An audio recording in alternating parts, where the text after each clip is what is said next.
minsi mike mu Rwanda haratangira kugaragara inoti nshya za 5 na 2 zizaba zifite ibirango bitari ibyari bisanzwe ku noti zari zisanzwe.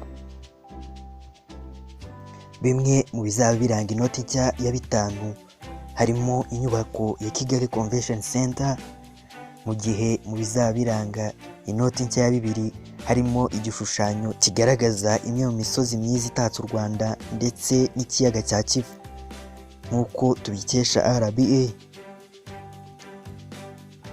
Mu ntangiriro za 2019 Banki Nkuru y'u Rwanda BNR yashyize hanze inoti nshya ya 500 ndetse n'iy'igihumbi.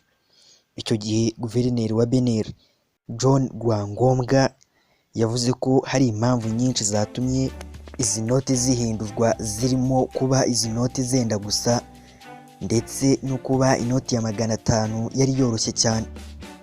Banki Nkuru y'Igihugu yemeza ko gukoresha amafaranga mashya bihenda leta, cyane ko akorerwa mu mahanga kuko mu Rwanda nta sosiyete iragira ubushobozi bwo kuyakora.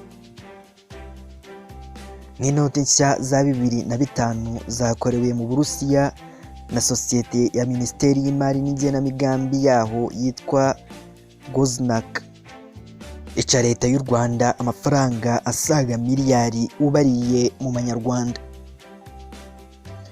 Muri 2015 Guverineri John Rwangombwa yasobanuye agaciro kazo mu kuzikora. Ati byose hamwe uko ari inoti za 2 n'iza 5 twatanze miliyoni 900,000 y'amadolari y'amanyamerika kugira ngo tuzikoreshe. Urumva ko ari ibintu bihenze, kugura ziriya noti birahenze. Tuzigura hanze kuko hano nta bushobozi dufite bwo kuzikorera.